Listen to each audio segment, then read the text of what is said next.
Well, good morning and welcome to Our Stories. Today our guest is Pat Thom. Pat and I have discussed her story a little bit, so I'm going to kind of get things started here. Pat, you shared with me that the incident in your life that had the most profound effect on your life took place in September of 1955. It was a Sunday morning. You and your husband Dean and your 16-month-old Kevin had just been to church that morning in El Paso, Texas, where your husband was stationed in the Army. Mm-hmm. You came home to your apartment to find a policeman waiting for you. And what did he tell you? Well, we couldn't figure out why he was there or what was going on. He said, well, there's been an accident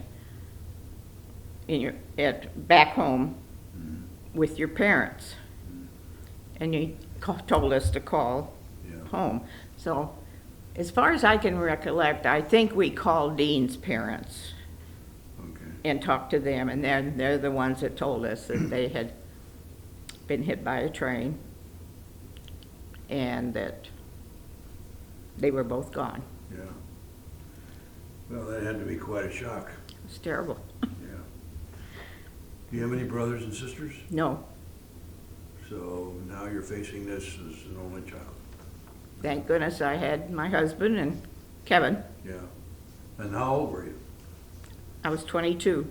Wow. So you come back to Illinois, and I guess the first thing you have to deal with is getting your folks buried. Oh, yes. Well, first, when we first got the news down there, all our friends down there that lived in our apartment condo area there took a collection because we didn't have money to fly home. I mean, we didn't have that much extra money, and they all chipped in and gave us money to fly home. Yeah. And so that was quite an ordeal too, but it was hard. Yeah. So did you have one funeral for both of them, or Oh, no. not that easy, huh? It wasn't that easy because my dad was Catholic and my mom and I were Presbyterians. They call it the Federated Church, but it was a Presbyterian church. And the priest would not let my mother's body be brought into the Catholic Church. And he said that he felt that he deserved to have a Catholic funeral. So I didn't have any choice but to have a funeral, there. And then our church, Federated Church, would allow both caskets to be brought in there. Right. And they were very accommodating. Oh, yes. Yeah. In fact, my dad and mom came to a get-together that the church had, and they called it the Mr. and Mrs. Club, and he always came to that, and, he was very welcome in our Sure. But no, we had funeral all day long. Yeah. I mean, it was just first the Catholic one, and then the other one, and then they were being buried up in Granville, Illinois, which took a trip to go up there. So it was all day. Yeah. Now, your parents were farmers, right? Yes, Yeah. we lived on a farm. My dad did not own the land. He just rented the farm and did all the farming. We had cattle and hogs and grew corn and beans and Right. all the crops. And So now, you're gonna, obviously, there's nobody in the family to carry on a farm, so you're gonna have to dispose of I had to liquidate everything. everything. I had, well, of course, all the equipment, all the animals, the house, the furnishings in the house. I mean, everything, because, we rented the house, and of course, when they were gone, why, these people wanted to find some new renters and to do the thing there. And so I had to make a lot of decisions. So how much time did Dean get for you guys to go home and deal with all this? He got 30 days. He got 30 days emergency leave. And we had to get all this done. You know, and I guess it was really a hard thing because I had all these people wanting to give me advice. You know, they knew I was young, Yeah. and I didn't know what to do. Right. I mean, that was a tremendous thing to have to make all these decisions. And, of course, a lot of relatives, the aunts and uncles, and they all wanted to put their 2 cents in and tell you what to do. And it was really hard to try to get things done because Sure. it was just, you know, we had to have a big farm sale, and all the neighbors came in and harvested the crops in one day. They all came in Wow. and harvested that, and you know, the church groups all helped serve food to all the workers there and everything. And but I think one of the hardest things was trying to decide what you want to keep in the house. Like when I had to get rid of the furniture and everything in the house.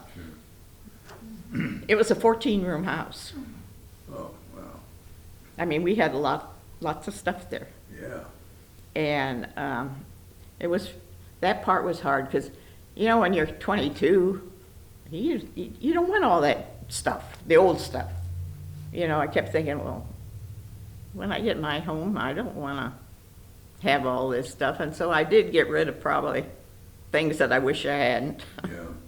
But But that was just so much to have to yeah, it was deal just, with in such a short amount of time. I mean, yeah, we didn't have very long to get this done, taken care of. Yeah.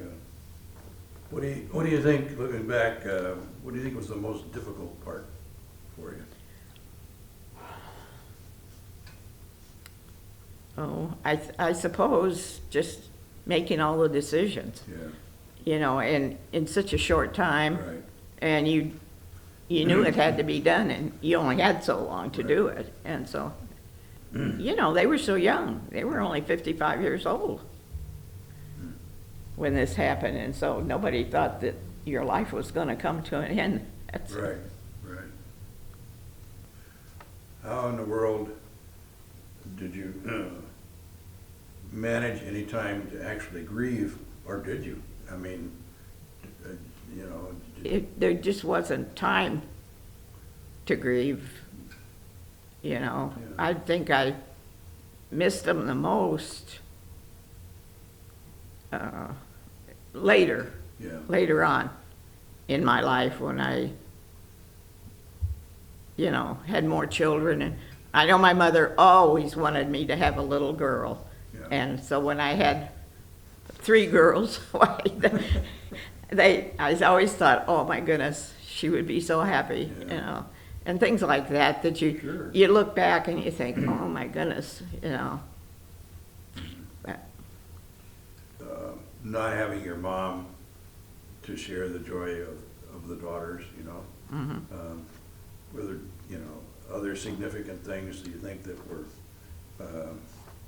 you know, where you really felt their absence and oh yes, the guidance, or we think, oh, I'll call and ask about this, or I'll call and you know, they know how to do this or how to make this or different things, you know. And it was over a period of time, I think, just small incidents that made me miss them more, sure. you know, than just right away. Yeah. Things were going too fast Right, in the beginning. in the beginning. Yeah. Yeah, yeah, yeah. Pat, thank you very much for sharing this, your, life-altering event.